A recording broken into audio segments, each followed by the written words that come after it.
Hey, Paddy. Good feelings this week? I mean, did you dream that this would one day happen for you, that you'd be fighting in London, the O2, such a prominent place on the card? Yeah, I knew this would happen. No, what, just before we get started, if there's any reporters from the Sun in here, don't dare ask me a question. Don't put me in that rag of a newspaper. Just thought I'd get that in.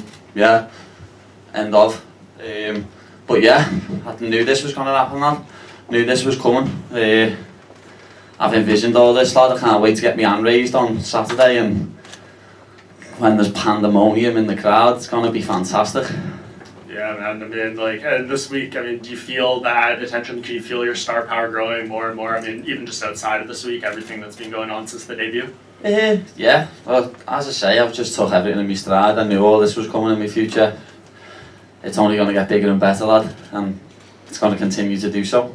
Yeah, we had Kazula in here earlier, and he had some not so nice things to say. He said you're overrated, a lot of holes in your game. I mean, do you take any of this stuff seriously at this point, or do you think every opponent going forward is going to have something like this to say? Every opponent's going to say something like that. He's got to try and make himself feel good about something, and because he knows I'm better than him wherever the fight goes. Doesn't matter if we're wrestling, we're doing jiu-jitsu, or we're striking. I'm better than him wherever the fight goes.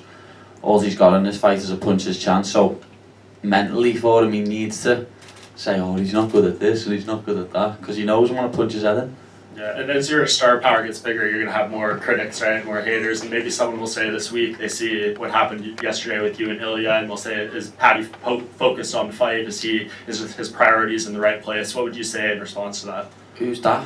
Oh, hand sanitizer boy? Is that who you mean? Oh, yeah, that's his name from now on, lad. Don't refer to him as his name, lad. His name's hand sanitizer, because I got bounced off his head. But I don't concern myself with none of that, lad. He wanted to come at me and try and act hard, and he got put in his place, lad. I was stood there on my own, and there was about 6 of them, and he done none. If he wanted to do something, he would have come round the table and tried to have a fight with me, but he didn't. He stood on the other side of the table, because he knows what's good for him. Were you surprised in the moment that happened? Like, did it take you a second to realise what was going on, and maybe get your guard up a little bit in terms of realising where you were? No, not really. Like, as soon as he come out of them double doors, lad, he snarled me, you know what I mean? So I looked at him and said, what? And then he walked towards me and I said, what's happening, lad?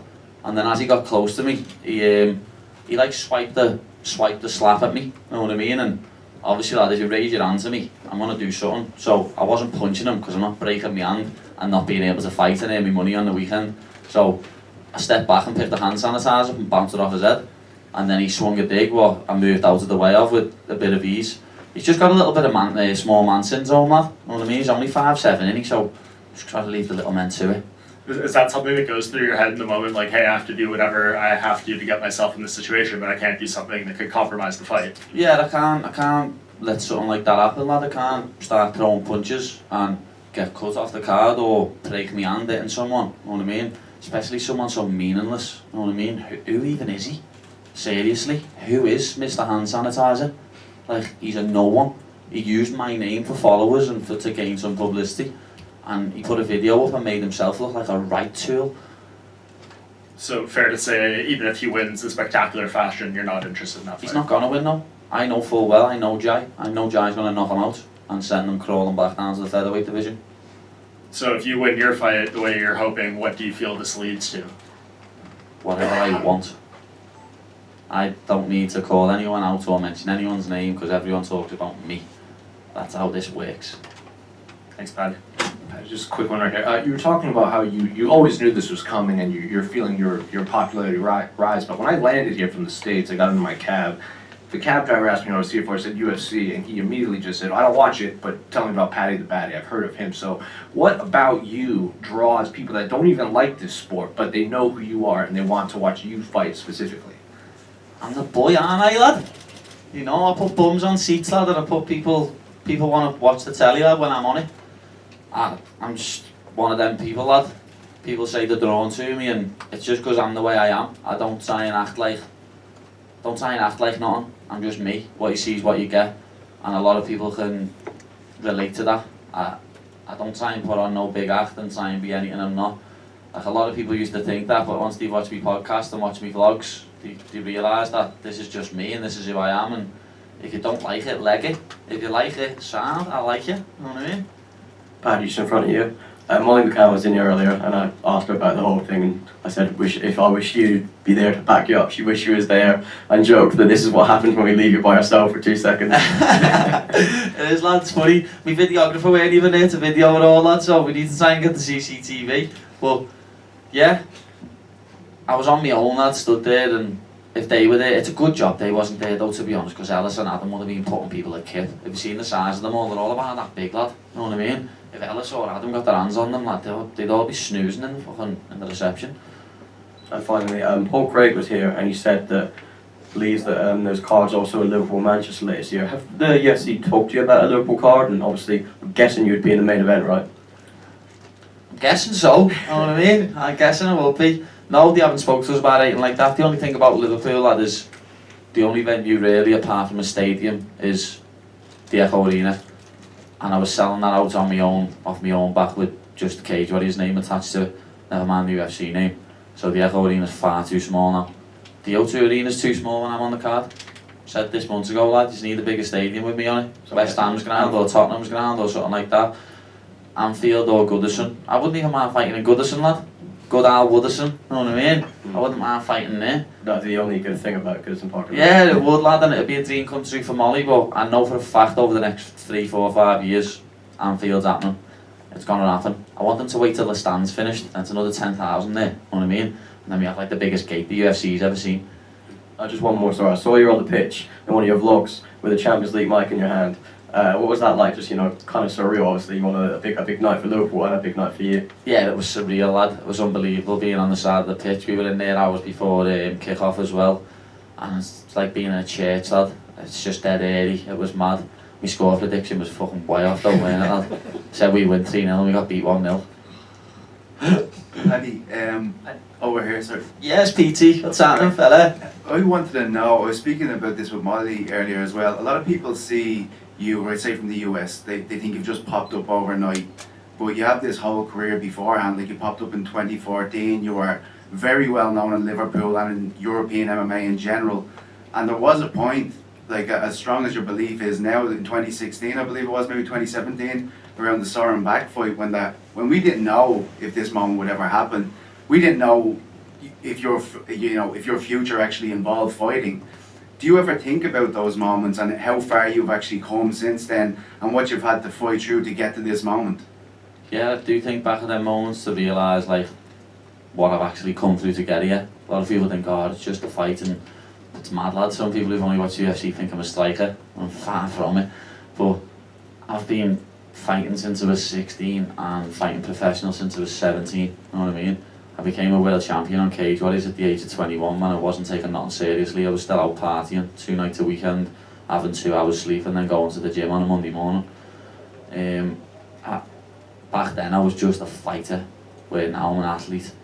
And it's mad when I look back now because I think, God, I wish I wouldn't have lost them fights, especially like the back one where they had him in the rear naked choke and my right hand was cabbaged, so I couldn't finish the choke. If I would have had the other arm under, he would have went asleep. But when I look back now, it's a good job I lost that fight because I had to go through them tough times. I had proper battles with mental health and depression and was waking up crying every morning, going to bed crying, and then I had to come through the other side of that to realise the opportunities I had and think about my family and my mates and my missus and all them that do 9 to 5 jobs and the opportunities that I've got in front of me.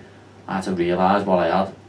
So from after that, when I got back after getting my wrist fixed again, I just knuckled down. And I think everyone's seen that because went on a 3-fight win streak with 3 first round finishes and it's about to be a 4-fight win streak with 4 first round finishes.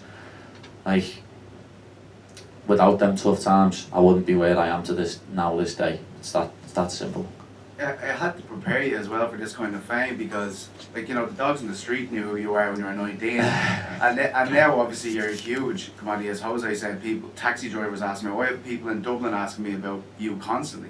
Like, has that moment, the fame that you had in Cage Warriors, has that prepared you for this star you're having now? Yeah, it has, because when I was 21 and I won that belt, I was acting a bit like Billy Big Bollocks.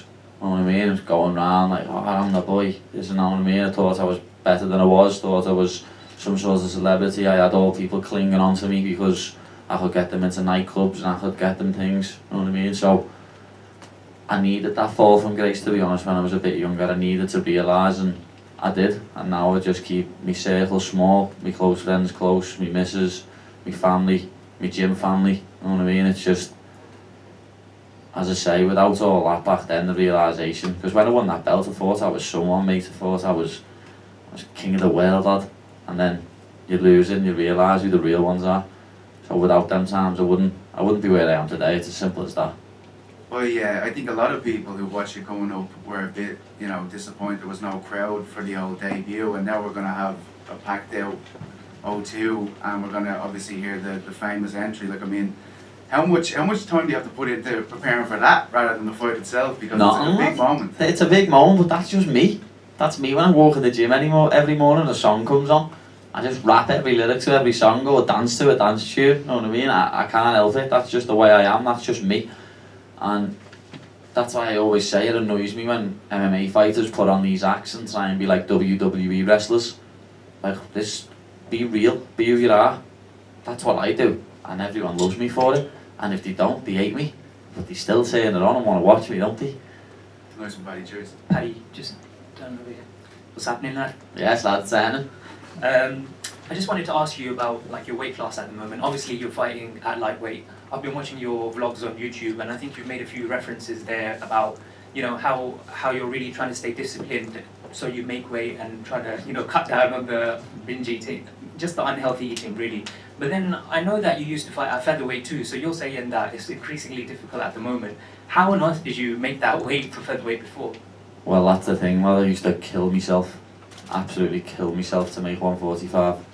Like, everyone here's seen the clip when I'm sick in the cage. You know what I mean? The night before I'd cut 19 pounds in a bath and a sauna and stuff. You know what I mean? That morning when I had to go, I had the extra 2 hours to go and make weight.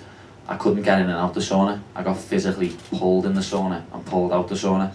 I'll never forget Adam saying, if he dies, it's not on me. You know what I mean? And when I fought Nad, I cut like 7.7 kilo overnight, which is about 16, 17 pounds. And I got a DEXA scan that day. And I went and got another DEXA scan the other day, and they cross-referenced them and compared them over, and he said, if a doctor would have looked at that DEXA scan, he wouldn't have let me fight the next day. I was 0.2 kilo away from acute kidney failure and 1 kilo of water weight away from dying. And I had the testosterone in my body of a 2-year-old boy. And I still went and done 5 rounds the next night. I never got finished. And I got hit with some big shots. That's why I just know I'll never get finished, lad. Because now I'm fighting much healthier. When I fought at Rosa, I woke up on the Monday morning 77.7 kilo and fought at 65.8. This week I think I woke up at 76 kilo dead. You know what I mean? I was 165 this morning. I don't have to struggle to make weight anymore. I don't have to kill myself. But the worst line MMA fighter can ever say is, I'm going to keep my weight down after this fight. I'll be honest, lad, I've said it every time, but this time I'm not. I'm going to get fat again. I can't wait. It's going to be boss. So after your first fight, after your debut, we got the news that you got a 7-figure deal with Barstool Sports. I just want to ask you, how does that make you feel that after just one fight you're getting something like that? And I'm not going to start asking you the details of the 7 lad, figures. Barstool's the best company in the world, lad. They can't... Barstool was made for me, and I was made for Barstool. Seriously, when I went into that office, I was just like, this is me.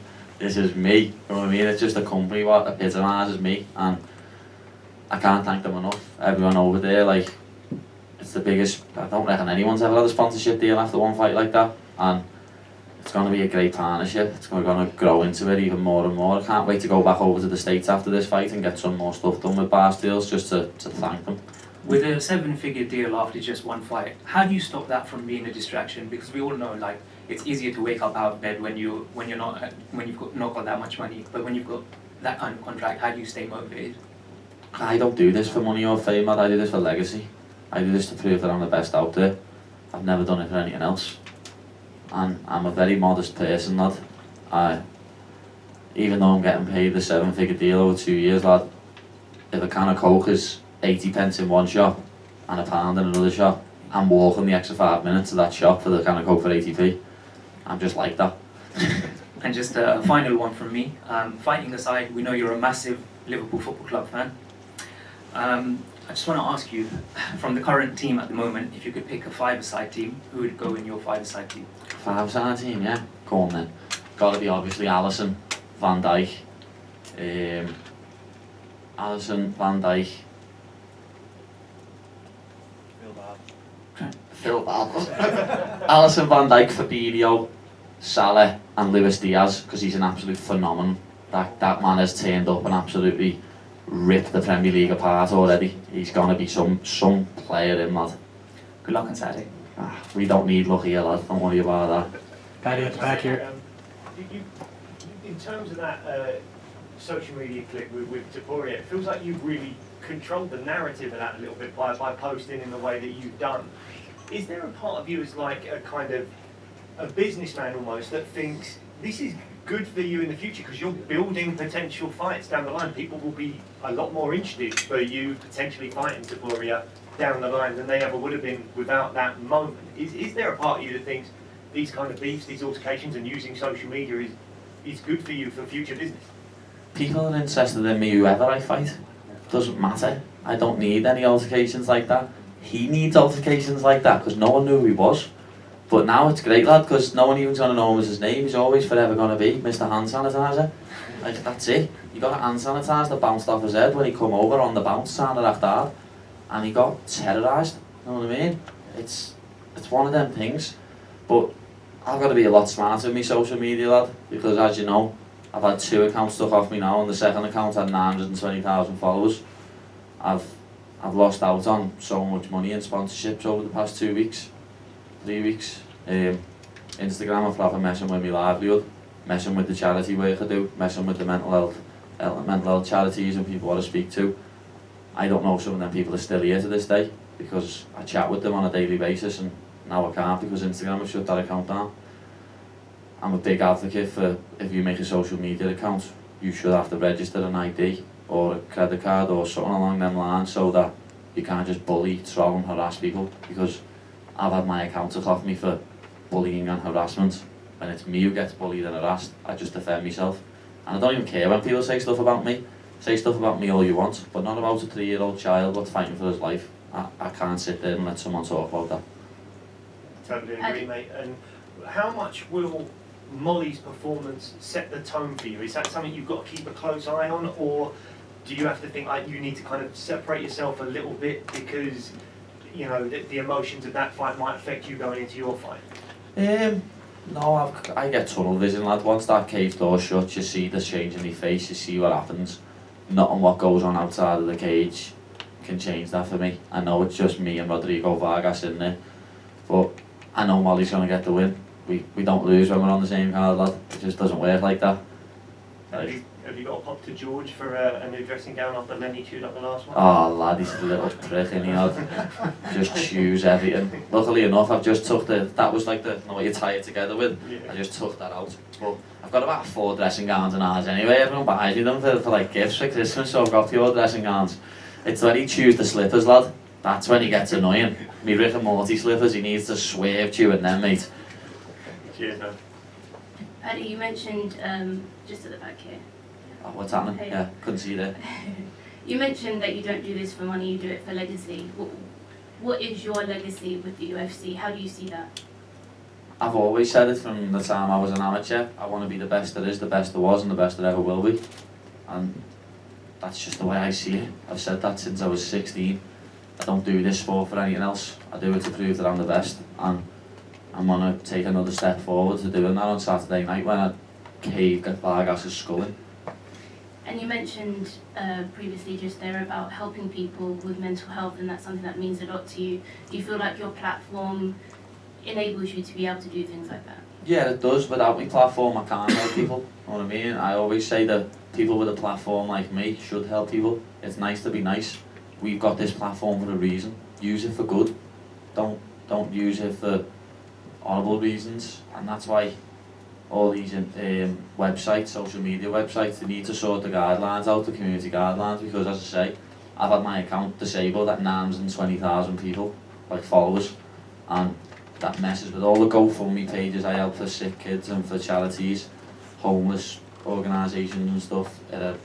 It messes with all the mental health charities that I help with, and all the mental people who have mental health issues that speak to me on a daily basis, the amount of messages I've had of people saying, oh, without you messaging me back, Paddy, I don't think I'd still be here. And like, I have the burden on my shoulders now thinking, what? I can't message them back today, are they still going to be here? And if they're not, it's Instagram's fault, because I'd still be speaking to them every day, but I can't. And then obviously they're messing with my livelihood and losing out on thousands and thousands of pounds. It's just one of them things though, innit? They can do what they want. Mark Zuckerberg's the biggest bully on the planet. Thank you. Good luck on Saturday. Thank you. Paddy at the back over here. Just to follow up on that, because we saw that you had your Instagram deleted basically for clapping back at some of the bullies. Have you ever heard back from anyone at Meta or Instagram or Facebook, whatever they're calling themselves these days, about that incident? No, well, they don't give a fuck. They message you back saying, oh, you've had your account up for bullying and harassment, you've had so many violations. Well, show me all the violations then. I want to see every violation. Every violation is defending myself. And if you look at it with context, then every one of them I have a reason to do it. Like, I don't just go out my way to say stuff about people. I don't need to. Like, if someone, like, out on my page, the last few times I've had like reports of violations, it's been when I took a young lad to the match and people started commenting about his appearance. The lad had never been to a football match before and his dad had just died, so I wanted to do something nice for him. So people started commenting disgusting things about him. So I had back and forth with them. And then the last one was for little baby Lee, who you're going to see on Friday because I'm bringing him out to the weigh-in with me. He's got brain tumour, cancer, he's got all sorts of things wrong with him. And he's 3 years old, he's got no hair because of all the chemotherapy. And some absolute disgusting piece of shit commented something horrible about him. And I've got morals, you know what I mean? I'm a human, I can't just sit there. But what I did at first, because everyone at the UFC told me to, I reported the comment. And I got it with a notification back 20 minutes later. This comment does not go against our community guidelines, so we will not remove it. So then I called him a piece of shit. I said, you dirty piece of shit, you're a piece of vermin on my shoe. And the next day my account was disabled. It's the hypocritical nature of Instagram and Facebook is just disgusting, and what they get away with. Like, it kills me. Mark Zuckerberg's a lizard. And we heard from Alex Volkov earlier. He said he shut his social media off ahead of this fight. Are you ever tempted to do that? Just turn it off for a while to detox from it? Yeah, of course. I've had to do that before. I've done that when I was in America for a bit and just let someone else do it. But I feel like, as I say, I like helping people. And my social media platform gives me a chance to help people. I'm not one of them where it's just all about me. I feel the need to help people, especially because of the platform I've got. And my social media does that. Like, even the way I've started streaming on Twitch, and I had a message on Twitter the other day of someone saying, oh lad, I know we didn't interact on Twitch, but the fact that you even streamed tonight has put a smile on my face and made me think better. And I said to him, do you mind if I put that up? I put it on my Twitter. And getting messages like that is better than getting any sort of payment. Someone saying to me, oh, you've just made my night there, just for me being myself and doing something like that. Like, not on a level compared to that. The warm fuzzy feeling you get inside, it's special, lad, it really is. Thank you. Yep, that's it. Peace out the fin.